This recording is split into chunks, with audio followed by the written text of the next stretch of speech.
Hey there, Nation. Welcome to the show where we show you how to play miniatures wargaming on a budget. It is I, Commander CheapSkate, and this is another edition of Ninth Age Battle Reports. This time, Battle Report number 7.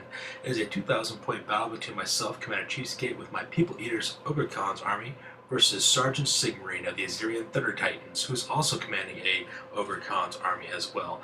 This is my buddy. He basically plays Age of Sigmar a lot, so he wanted to use his Stormcast Eternals in order to use it for a battle report. So you're going to see what happens with 2,000 points of Ogre Khans takes out another army of 2,000 points of Ogre Khans. So let's get it on. Alright, so let's talk about my army, the People Eaters. It is a 2,000-point Ogre Khan's army. For my Lord Hero choices, we have Commander CheapSkate. He is a great Khan with the Headhunter big name, Kaigadai's Maul, and the Armor of Destiny. After him, we have Papa Shango. He's a great Shaman with the Rotten Jaw big name, with a level 4 upgrade, Iron Fist, Dispel Scroll, as well as the Path of Butchery. After him, finishing my Healer Lord's choices, we have Shaka Khan. He is a Khan with the Spine Splitter big name, Iron Fist, Battle Standard Bear upgrade, as well as a Skull of Quinget.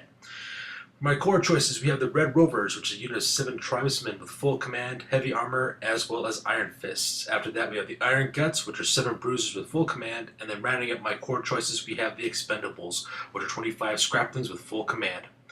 For my special choice, we have the CheapSkates, which is a unit of 7 mercenary veterans of full command, Iron Fists, Bodyguard, and Lethal Strike special rules. And finally, for my rare choice, we have the Hammer of the Gods, which is a Thunder Cannon. And that rounds up my army for this one. Alright, so let's talk about the Assyrian Thunder Titans, which is a 2,000-point Ogre Khan's army that my buddy's Sergeant Sigmarine brought with him this time, and it's also a little bit different the way he did it. For a Lord and Hero choice, he has the Lord Celestin on Dracoth. He is a Mammoth Hunter with the Wild Heart big name, with a Hunting Spear, Rock Auroch, Beastbane Halberd, and the Talisman of Greater Shielding. After that, he has his second character, which is the Lord Relictor. He is a great Shaman with the Spine Splitter big name, level 4 upgrade, Iron Fist, Dispel Scroll, as well as Kingslayer. For his core choices, he has the Prosecutors, which are 5 Yetis with a champion, as well as the Griffhounds, which are 4 Saber-Tooth Tigers. And he could take those guys as core because he gave the Wildheart big name to his Mammoth Hunter, who's a general of his army. After that, we have the Liberators, which are 6 tribesmen with full command, Iron Fists, and heavy armor, as well as the Retributors, which are another unit of 6 tribesmen with full command, Iron Fists, as well as heavy armor. For his special choice, he has the Concussors, which are 4 Tusker Cavalry with full command, heavy armor, and great weapons. And finally, the last of his special choices is the Knight Azeros, and he is a Kid Eater. And that wraps up my opponent's army for this battle report. Assemble the army! Alright, with the armies assembled, this is deployment. As you can see here, we're playing on a 4x6 table. My army, the People Eaters, is organized here to the near side of the board. On the far side of the board is where my buddy Sergeant Sigmarine has set up his army. So as you can see, that we're kind of like pretty spread out in a single straight line formation, just really gearing up to charge each other. So let's go into the individual deployment zones and talk about what each player has for his area. Alright, so this is my deployment on the left-hand side for my Ogre Khans. As you can see there, I got the Hammer of the Gods, which is my Thunder Cannon located there on the left-hand flank, and then right next to them, I have my first unit of Tribesmen, which are the Red Rovers, with my Great Shaman located in that area. So that pretty much makes up the left-hand side for my deployment. And here's deployment for the center. As you can see there, I got my 2 large units of Ogres in the center line. On the left-hand side, I have my Iron Guts, which is led by my Khan, Shaka Khan. My Battle Standard Bear, he's located on the left-hand side. And to the right-hand side is my unit of CheapSkates, which is my 7 Ogre Mercenary Veterans. And also located in that unit is also my Great Khan as well, Commander CheapSkate himself. So that is what my formations look like there in the center. And finally, here's the formations here on my right-hand side. As you can see there, I got my Expendables, which are my big block of 26 scraplings with their full command as well. And basically, they're just kind of there to tie up anything that should try to flank me there on the right-hand side. So that makes up my deployment for this battle. So let's go and talk about Sergeant Sigmarine's Assyrian Thunder Titans. Alright, so here's deployment for the Assyrian Thunder Titans. On the left-hand side there, you have his Prosecutors, which are his 5 Yetis with Champion. Right next to them, you have 2 of his Griffhounds, which are basically Saber-Tooth Tigers. And then right next to them, on the right-hand side, there's the Lord Dracoth on... Sorry, not Lord Dracoth, Lord Celestin on Dracoth, which is basically his Mammoth Hunter on a Rock Auroch. So that pretty much makes up his formation here on the left-hand side. And here's the center line for the Assyrian Thunder Titans. You have his Concussors, which is a unit of 4 Tusker Cavalry located right next to his Rock Auroch Mammoth Rider. Next to them, you basically have his 2 units of tribesmen, you have the retributors on the left hand side as well as the liberators on the right hand side, and then behind the liberators is his great Khan shaman, the Lord Relictor, and he's kind of taking a position behind that unit there. And then finally, make up the very last part of his center line are two more saber-tooth tigers. So that makes up the center line for this army. And lastly, kind of tucked in behind that tree there, that building there on the far right-hand side is his Knight Yazros, which is his King Eater. He's keeping them right there for now until turn 2, where you can start rolling for him. So yeah, that makes up my opponent's deployments, and with that, we move on to turn number 1. Alright, so this is the top of turn 1 after movement for the People Eaters. As you can see, basically, I just marched everybody forward as quickly as I possibly could. Actually, I didn't really march them so much to say as I just moved them. So as you can see there, I basically moved my major bulk of my army, just moved up the original maximum amount of 6 inches, and the reason why is because I am facing another army of Ogre Khans, and if I get within charge distance, those guys will bring impact hits onto me, so I'm kind of hesitant to kind of do that. Basically, as you can see to the right-hand side, I marched my scraplings because, who cares, those guys die, but that pretty much makes up the movement for this round. Here's a close-up image of my left-hand side of my army. As you can see, I got my Thunder Cannon kind of aiming its cannon right down the space between the houses because I basically have a line of sight shot directly at that rock. I'm going to take that guy out next turn. On the right-hand side there, you see I got my tribesmen kind of make up the center there to get ready for whatever charges or counter charges I plan on making for my next turn. And here's a close-up of my Iron Guts as well as my CheapSkates with the respective commanders holding up the center line. And as on the right-hand side, I basically marched up my scraplings in order to lure or basically march blocking that might be coming my way here at the second turn for my opponents. So yeah, that pretty much makes a movement. And with movement done, we go directly on to the magic phase. Magic phase was kind of a wash. The only thing I was able to do is manage to get off a spell, which is an Intrail Gorger, which allows my unit to give a +1 strength buff, and basically I put them on my scraplings. It worked out really well for me last battle report when I took on the Knights of Ecotwain, having low strength 4 scraplings, so I decided to do exactly the same thing, so that way they have a 4-up roll to wound when it comes to hitting any Ogre Khans that come their way. Since Ogre Khans usually have pretty low weapon skill, my scraplings can kind of hold it on against that, but what they don't have is the added strength bonus for their high toughness, and that will help kind of balance that out. So with Magic Gun, we go directly on to the shooting phase. And I brought the pain in the shooting phase. I can see here the Hammer of the Gods basically takes aim at the Lord Dracoth on his Rock Auroch. I open fire with that, and as you can see on this die roll, I actually inflicted 5 wounds on him. We made a mistake when I originally did this because we forgot that the Auroch has the Stone Skin special rule, which basically halves the amount of damage that he takes. So right now it shows 5, but in reality what he actually should have got was only 2 wounds what he actually should have received on that part because he made a mistake when it came to the cannon shot on that part. So because of that, that's what we did. So in the next photo, you'll see that his wounds basically was reduced down to 2. Since there's no high 9 combat for me, that basically ends my turn and starts at the bottom of turn 1 for the Azerian Thunder Titans. As you can see in this picture, basically my opponent just moves everything up as well. Yupei tries a charge with both his units of Saber-Tooth Tigers, but unfortunately the one left didn't really make it, so basically moved the maximum amount for the 6 inches they roll for that part, so he's just short of hitting my Thunder Cannon.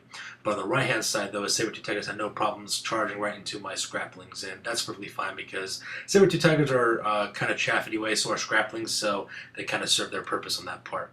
On the left-hand side, he marches up his Prosecutors and moves as quickly as possible because he's planning on flanking me there on the left-hand side. And then for the rest of his army with his Thunder Tuskers, his Tusker Cavalry, his Mammoth Hunter with Rock Auroch, as well as his 2 units of Tribesmen, he just moves them up 6 inches as well because he's afraid of me charging him and not be hitting his troops with my impact hits. So that makes it move for this side of the board. Here's a close-up of his Prosecutors swarming on the left-hand side of that house to get me on the left-hand flank, as well as the Saber-Tooth Tigers trying to charge on my Thunder Cannons. So my Thunder Cannons got some problems in the next turn if I don't do some shooting and get rid of some of those problems here in a little bit. And here's a close-up of his center line with his Rock Auroch, his Tusker Cavalry, as well as his Tribesmen basically occupying the space between the house as well as that tower, so that way nobody can flank his main battle line. So that actually kind of sucks for me because I won't be able to flank him. But you can't blame the man for using good tactics. And here's a picture of his Saber-Tooth Tigers charging into my unit of Scraplings. That's going to be kind of interesting combat because my Scraplings are strength 4 now. So it's kind of interesting to see what these guys can do. So with movement and charges out of the way, we go directly to the magic phase. Unfortunately for Sergeant Sigmund, his magic phase is kind of a wash. He only managed to get off 3 Paradise, and so with one of his spells, he tried to catch his lightning bolt. I was able to stop it with my dispel ability, with my die rolling. So unfortunately for him, not much happened there. Also, since he took the Wild Heart big name for his Mammoth Hunter, he has no real shooting options in this army, so shooting is not going to be taking place for him. So because of that, we go directly into close combat. And as you can see in this picture, basically I wiped out those saber-tooth tigers like it was nobody's business. I just slaughtered those guys really bad. Unfortunately for me, however, I did lose 3 of my scraplings in the process of doing so, but I thought that was kind of cool that these little guys stood up against these 2 huge monster saber-tooth tigers and managed to destroy them. So yeah, with combat out of the way, we go directly on to the top of turn number 2 for the People Eaters. So this is a picture of turn number 2 on the top of that after the People Eaters after movement. As you can see here, basically, I just charged everything forward. I rolled out of the box on my charge rolls. For most of my Ogre units, I basically rolled a combination of 9s, 10s, and 11s, and so because of that, I was able to charge into my opponent pretty dang quick on that part. So as you can see on the left-hand side, my Thunder Cannon basically turns open fire on those Yetis. My Tribesmen, which my Red Rovers, charged into that flanking unit there of the Saber-Tooth Tigers on the left-hand side. My Iron Guts charge directly into the Tusker Cavalry, and the reason why I charge into the Rock Auroch is because the Rock Auroch is kind of like wedged in between the impasse between the house as well as the Tusker Cavalry, so he's not going anywhere. And then basically I charge in my Mercenary Veterans into the first unit of Tribesmen, and then my Scraplings into the second unit of Tribesmen as well. So that makes up movement for this side of the board. Here's a close-up of my Thunder Cannon as well as my Red Rovers about to bring the pain onto those Yetis as well as those Saber-Tooth Tigers, so basically we're going to cause the pain all on this side of the board. Here's a close-up of my enemy center, or basically my Iron Guts, as well as my CheapSkate charged into the unit of Tusker Cavalry, as well as those Tribesmen as well. So combat's going to go pretty smooth over here, I think.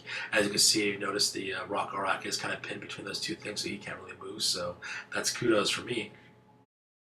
And here's a picture of my Scraplings charging into that unit of Tribesmen, about to bring the pain for that combat as well. So with all the charges and close-ups out of the way, we go directly on to the magic phase. Unfortunately for the magic phase, I did roll kind of poorly to get my power pool up, so because of that my opponent was basically able to dispel a lot of the spells that I had. I think I had 6 dice and my opponent had 5, I believe is what it was.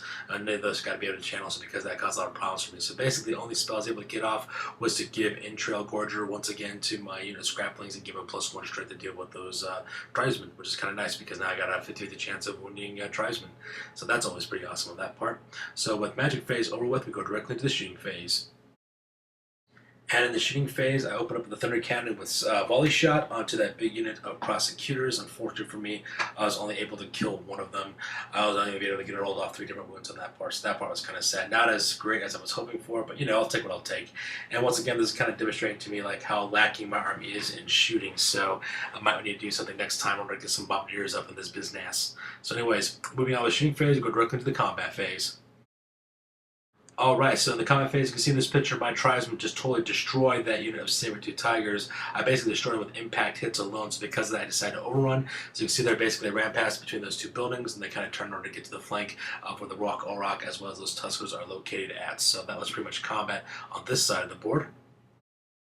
Alright, close combat here in the center line between both my Ogre Khans, my Iron Guts against the Tusker Cavalry, the Concussors. As you can see there, basically, I was able to fight first with my my Battle Center Bearer, my Khan, Saga Khan. And the reason why is because he had higher initiative based on him having his ability to use his Iron Fist, while the other 2 units basically had great weapons. He managed to inflict 3 wounds on top of the Tuskers as well, so because of that was kind of nice. It kind of gave me like a little nice 3 wound boost. And the next photo, basically, you'll see exactly what the aftermath of that combat was, because both my Iron Guts as well as his Concussors basically strike at the same time, because they all have basically the same initiative at that point. So let's look at the aftermath of that one. And as you can see in this picture, it basically was a slaughter. He managed to kill off 3 of my Iron Guts at the same time, and I was able to kill off 2, or sorry, not 2, I basically killed off 3 of his Tusker Cavalry in the process of doing that. When it came to charges, as well as having the number of wounds that we had, as well as having a Battle Standard Bearer and a Standard Bearer in my unit, opposed to his without charging and only having a Standard, I basically won combat on this part. He had to take a break test. I think he had to roll under 3. He rolled a 6, so because that he had to flee, I pursued, and I destroyed him. So that was basically the end of that unit. So I tried to do a little bit of a combat reform, but I really can't do much of anything except angle just a little bit towards Rock Auroch because of the spaces in between my units of CheapSkates as well as the house. So that was combat between these 2 units. And then over here, finally, combat against my opponent was just absolutely straight up brutal. My 7 cheapskates with my commander cheapskate, I managed just to obliterate that unit tribesman like it was nobody's business. Half of the wounds inflicted on you was caused by impact hits alone, and with the number of attacks I was dishing out, which is basically 5 for each mercenary veteran, combined with 6 for my champion, plus the 5 that I have for my Great Khan with multiple wounds, plus they get lethal strikes if they roll a 6. That tribesman unit basically didn't stand a chance, and they were utterly destroyed. Because of that, basically, I overran past them, basically sent them up to a nice little flank charge there into the right-hand side of that other unit of tribesmen, which is called the Liberators, and also getting a hold of my opponent's Great Shaman at the same time. So, combat over there was kind of brutal. And to add the epicness of this fight, basically my scrapplings destroyed that unit of Liberators as well, but not without extreme cost for me. Basically, my little scrapplings managed to kill off, I think, 3? Yeah, I think 3 of those tribes and my guys were able to kill, basically, because my scrapplings were just rolling out of the box, and my opponent wasn't rolling all that well either. He basically killed about 6 of my scrapplings. I killed about 3 of his tribesmen, so basically I beat him with the number of wounds I had.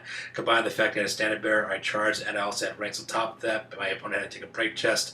He failed, he fled, I pursued, and we destroyed and overran them as well. So, +1 strength on scrapplings is no joke. Those guys are freaking deadly when it comes to combat. So now, my poor opponent's Great Shaman is staring down the barrel of an army of souped-up, testosterone-filled, steroid-ridden scrapplings versus a unit of die-hard mercenary veterans. So, with combat out of the way, we go directly on to turn number 2 for the Azerian Thunder Titans. Alright, so here's the bottom of turn number 2 after moving for the Azerian Thunder Titans. As you can see here, basically everything just kind of swarmed whatever they could get their hands on. On the left-hand corner there, you can see that the prosecutors charged to my Thunder Cannon and made contact with that, so that was pretty sad. If you look up there in the center, it's kind of hard to see, but you'll see when I zoom in, my opponent's Lord Celista on Dracoth, his Mammoth Hunter with the Rock, charged directly into my Iron Guts, which is also kind of sad. And at the same time, on the right-hand side, his ambushing Kid Eater basically popped up, so he charged into the flank of my mercenary veterans, my cheapskates, and he basically sent in his Great Shaman charging into my scrapping unit as well, because that Ogre Khan, Ogre Great Shaman, he has a Spine Splitter, so he gets additional attack as well as a +1 on strength when he charges, so that was kind of brutal there. So that is movement for this turn. Here's a close-up of those 4 Yeti charging into my poor Thunder Cannon, just sitting there by himself, so I'm thinking this is going to be ending pretty badly for my Thunder Cannon here in a little bit, so that's charging on this side. And here's a close-up of Sergeant Sigmarin's Mammoth Hunter on Rock charging into my Iron Guts, which is also be kind of bad for my guys too, because that thing can bring the pain when it charges, so that's kind of rough. And here's a close-up of my opponent's Kid Eater, the Knight Azeroth charging the flank of my Cheapskates, as well as his Great Shaman, the Low Relictor, charging into my Scrapplings. So with charges done and movements made, we go directly onto the magic phase. So in my opponent's magic phase, he basically had a pretty successful one when he started casting off his spells. He got a lot of power dice on this one. So basically the first spell that he got off was the Stars Align spell. That's basically where you get one of his targets a buff. They can re-roll fail to hit, to wound, or armor save rolls. They basically have to choose which one they use. So for his Rock and Mammoth Hunter, he gave him the ability to re-roll all of his hits. So if he rolls and he fails to hit, basically he gets to re-roll that, which is kind of brutal because he's got a lot of attacks coming my way. So that spell went off. And to add insult to injury, my opponent rolls off for Lightning Storm, and basically this is where like the most craziest amount of magic I've ever seen basically happens so far in 9th Age. So he gets off Lightning Storm, I'm unable to dispel it because I burned out one of my Dispel Scrolls early on trying to stop the spell earlier, so he just rolled a lot more higher than I did, so because of that I was unable to stop it. So basically what happens with the spell is that when you use the spell, your enemy's units, which is my units actually, suffer D6 strength 6 hits, and then after he gets done hitting one of those units, he rolls a 6-sided die, and if he rolls a 3 or higher, the next unit within 6 inches gets hit as well, and so on and so forth, and basically until he runs out of units to hit. So in this unit, he basically got off his Lightning Strike. He put on 5 wounds onto my tribesmen, so he managed to kill one of my tribesmen as well as put on 2 wounds on top of one of my guys. He then rolls a d6, gets a 3 up, and because of that, he able to stood on another lightning bolts onto this unit and managed to kill off one of my Iron Guns, so that part was kind of sad. He rolls his d6 again and gets a 4 and hits my cheapskates and manages to inflict 6 wounds on that unit and kills 2 of my mercenary veterans. And then he rolls a d6 again and gets a 3 and basically wipes out half my units of remaining unit of scraplings as well. He basically rolled 6 wounds on that part and just destroyed those guys as well. Unfortunately for me, not unfortunately for me, unfortunately for my opponent, he basically ran out of units to hit, which is kind of lucky for me. But man, that lightning storm just went across my entire line and just took dudes out like it's nobody's business. It was pretty epic. We were laughing hysterically after that got done. And even though like it was bad for me, I was kind of cheering him on because I just wanted to see how far this lightning storm thing could go. And man, you brought that pain. So that guy, that Ogre Great Shaman, he just basically earned his points back in awesomeness for that part. So with magic over and there's no shooting for my opponent, we go directly to the combat phase. And combat between the Rock Auroch as well as the Mammoth Hunter against my Iron Guts ended up being a slaughter. It was like one of the worst beatings in life you could ever imagine. I basically only managed to put 1 more additional wound onto that Rock Auroch. That Auroch is only carrying 3 wounds now since being shot with a cannon and also being hit by my Iron Guts. That Rock Auroch, when it basically did its impact hits, he got something like 8 impact hits off, killed my troops. He then used his Stomp ability. I was just killing a handful of those guys as well. Plus that Beastbane Halberd gets 2 wounds for every strike, so because of that, he basically destroyed my army. It was bad. I basically had my Battle Standard Bearer that was left over. I had a roll to break. I failed my leadership test. I rolled again because I had my banner. I also failed that one as well, so because of that, I had a run. He pursued. He destroyed it.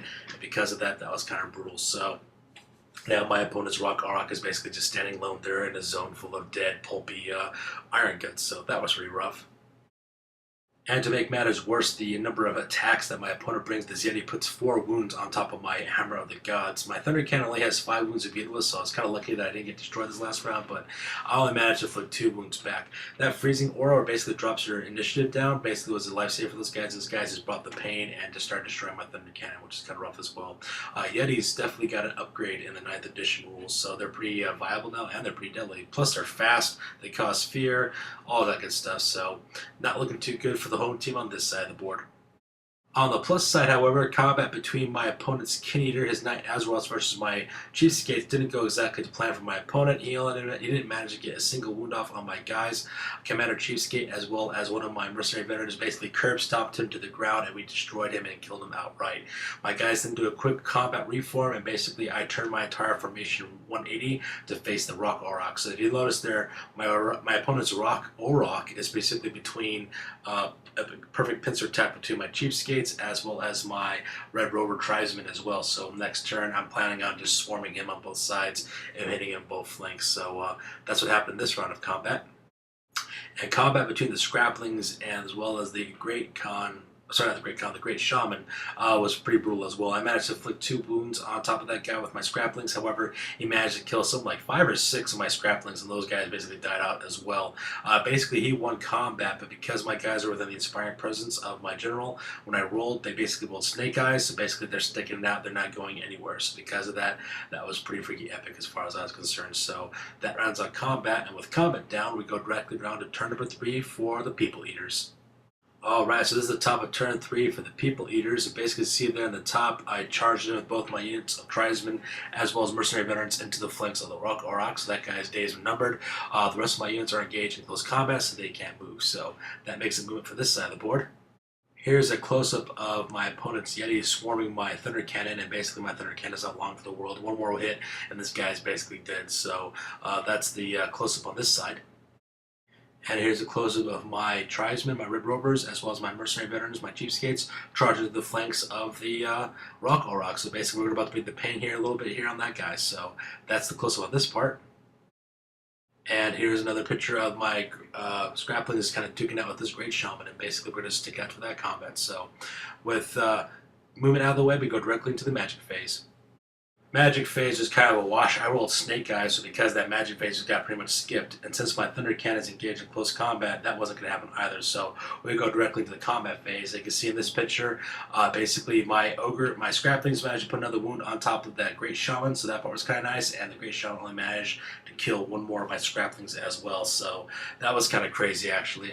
My opponent just floated his rolls in that part. So Scraplings as well as Great Shaman still duking out for the next turn. And over here, between my poison attacks or my rotten jaw ability, as well as the attacks of my mercenary veterans, you basically sent this thing straight to hell. So my opponent loses his mammoth hunter as well as his rock and they basically all die off. So that was pretty much straightforward from that point. And it's at this point in the game where basically my opponent basically looks around the board and realizes that his general is dead. So basically he calls the game right here and basically ends it. So with that case, the only thing he basically has left is his Great Shaman as well as his Yetis, while I still have my Scraplings, 2 units of Ogres, as well as my Thunder Cannon. So because of that, it ended up being kind of like a one-sided victory for this part. But we'll talk about that later on in the after action report, because right now, this game is now over. That's it, man. Game over, man. It's game over.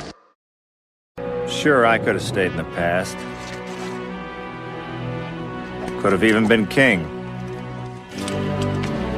But in my own way, I am king. Hail to the king, baby. Alright, so now it's time for the after action report. This is the part of the battle report we talk about what went well, what went poorly, and what we can learn for the next time we ever do battle once again. And so this is the 9th Age battle report, number 7's after action report. It was fought between me, Commander CheapSkate, with my People Eaters Ogre Khan army versus Sergeant Sigmarine of the Azerian Thunder Titans, which is another Ogre Khan's army. And in the end, it ended up being a victory for yours truly. Basically, the only reason why I won this battle, in my opinion, is because I got off the charge when I did, and that basically won me that battle. If my opponent had the chance to charge with his rock and was his Tusker Cavalry, he would have gotten those impact hits for that, and it basically would have dominated with the battle because of that. With me charging him, Sergeant Sigmarine was unable to move his units. Basically, I bottlenecked a lot of his forces into a very narrow area, and basically he lost any initiative that he had for the remainder of the battle. He was basically on the backstep, just kind of reacting to everything what I was doing, so that part worked out pretty well. When it comes to Ogre Khans versus Ogre Khans, that fighting is actually kind of brutal. I think the reason why is because due to the high strength and toughness. Basically, everyone's fighting at 4 up for hits because of the mediocre weapon skill everybody has, but it's that high strength, high toughness that you really get to see the damage being done. So it's actually kind of cool to see that part, so I thought that was kind of neat. The Path of Heavens, that lightning storm spell is absolutely terrifying, and I am totally afraid of that spell from that point onward. Whenever I heard about the Path of Heavens, I used to laugh about it because I didn't think it was such a big deal, but now that I see what some of those spells can do, Path of Heavens is pretty deadly, and I can see why a lot of players in the 9th Age are starting to go towards that spell path, so I basically need to be on the lookout for that from this point onward. Also, my opponent kind of experimented with his army on this one. He wanted to go with a Wild Heart kind of build, so it was kind of a different one, and it was kind of fun to fight against it because yeah, he had a lot of unorthodox choices in his army. However, he didn't have a lot of staying power type units. So, for example, he didn't have bruisers, he didn't have mercenary veterans, he didn't have anything that could shoot anything. So, because of that, it kind of worked out against him in that way. But at the same time, it was kind of nice seeing all the different animals, basically saber-tooth tigers, rock all that kind of thing, tuskers. So that part was kind of neat as well.